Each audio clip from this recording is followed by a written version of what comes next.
Okay, here we go. So I've got this new fridge and we're gonna see how we can get it to work. All right, it's got little handles on the side, that's nice. It's not heavy. That's not really that heavy. I can hold it out. Hopefully the cable's in there somewhere. Let me open that up, let's see what we got. Yeah, okay, the cable's in there. BougeRV 23-quart portable refrigerator.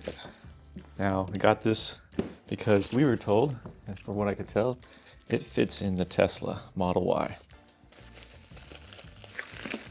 All right, so we've got power adapter, manual. We don't need that.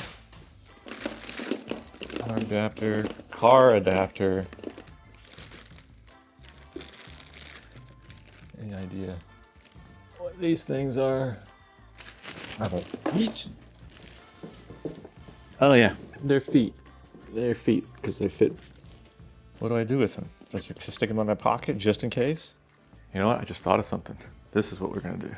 Might as well just plug it in and use that as an outlet. Put it in right there. I didn't hear anything. Oh, we got some action right here. What do we got action right here? But it didn't do anything. I didn't hear noise, so I'll bet you I gotta follow directions. See, this is why they put the directions on the front, because everybody throws the manual away. So hold 3 seconds. Got it set for 64. That's, oh, nope, it's set plus minus, pretty intuitive. Set it to 37, I like 37. It says it's using 14.4 volts. Let's see. I think it's using a little bit more than that. 31 watts. It's at 64 right now. It is almost 2 o'clock. It is 1:58. Let's put cold drinks. So it says 64 degrees on the inside. Guess what temperature it is here? Using 44 watts, pretty much at full power. We're gonna go to max here. What is that, max? Eco? What is, it's on max right now. So we'll just leave it on max, we'll get a baseline. Temp control, we've already done that. We set it for, it's locked. It's locked. Why did you lock me? Did I hit the button? Is that why? It locked. Oh, unlock, here we go. Directions right here, because where are the directions? I don't know. Manual, we don't need that. Press and hold this for 3 seconds. 1, 2, 3. There we go. Now I can just verify. I just wanted to verify. Key to max eco. So it's on max and it's on HML mode. Am I gonna have to get the manual out? I'm gonna have to get the manual out. We don't need that. Because I don't know what HML is. Because I didn't do enough research. Oh, there it is. Oh, car battery protection. We recommend setting the fridge to H when it is connected to the car battery and set it to a power station. All right, so here's what I'm gonna do. I'm gonna set it to H because it's gonna go in the car. So, hold for 1, 2, 3. Press this, max. So do I hold it down again? Yep. H. Hold it down again for 5 seconds to lock it in. Now it's locked in. Hold it down again. Okay, I just want it to lock. Maybe it locks by itself. If there's no operation on the panel for 1 minute, the control panel will automatically lock and it will be unable to operate at this time. Good. It locks itself. There it goes. It just locked. So it's locked at max and it's locked at H. Okay, I think I figured it out. I had to go to the manual. Because I didn't do enough research, but I figured it out. Discovered something about the HML voltage. So the HML, the H is still for if you have it plugged into a car. It's basically a battery protection mode. H is high, M I assume is medium, and L is low. So what it's doing is it's actually taking a look at the car battery and is looking at the voltage on the battery. I'm going to assume that that 14.3 voltage is the voltage of the battery. In this case, it's got plenty of battery. And in the case of a Tesla, it's going to have all the battery it needs. But the higher level you set, the higher cutoff voltage will be. When the battery voltage drops to the below setting, the fridge compressor will automatically shut off. So if you have a 12 volt battery and that 12 volt drops down to 11.3 in the high mode, drops down to 11.3, it's going to cut off the fridge. In the medium mode, if it drops down to 10.1, it's going to cut off the fridge. And in the low mode, drops down to 9.6, it's going to cut off the fridge. Now it has modes for a 24 volt DC battery. Maybe that's boats, like some boats maybe have 24 volt. I'm not really sure. I'm not a boat person. But the Tesla, I don't believe this is going to be relevant. It's probably going to be relevant to a car for sure, because you don't want it running down your car battery. So that's a good function for a car, not my car, but for a regular car. All right, it is 2:21. I set it to 37, and it still went down to 28. So the compressor's off.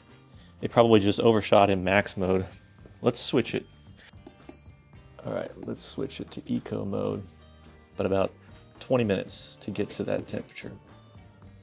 I'm thinking I'll probably just leave it in the car overnight, because the car's gonna be plugged in and charging tonight anyway, get ready for tomorrow's trip to leave. We can turn the accessories on. Here, let me show you real quick. All right, so in the Tesla, there is a mode for, let's see if it's in charging menu, keep accessory powered on. So we're going to turn that on. And so power remains active after exit. Vehicle consumes additional energy even when connected devices or without connected devices. So I'm going to leave that on. We'll charge it, and then we can just leave the fridge in here. Fits in there just fine.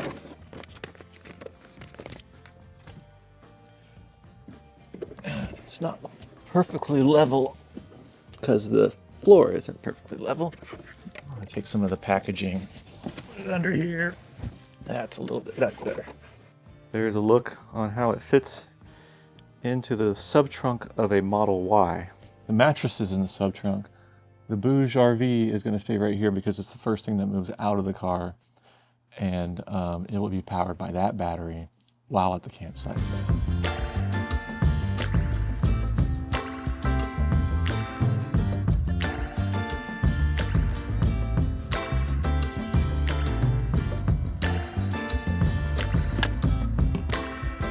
This fridge has been amazing. It is kept at 38. It's really easy to connect to the Tesla. It's used very little power, not even noticed sitting on the car.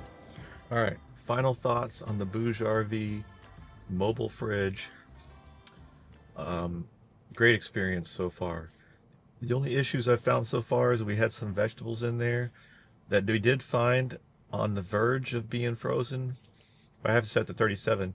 It will kick on the compressor and it'll cool up until about 33, or 32, and then it'll turn off the compressor, and then it'll just slowly creep back down or creep back up to about 43 degrees or 42 degrees, and then it'll kick on again all the way to 32. So I think that may be freezing some things, and then maybe they just don't completely thaw out. They're not like the carrots I had in there weren't completely frozen. They were just had some icing on them, and it's probably just a self-protection feature. But just keep that in mind. It's not a high precision cooling machine.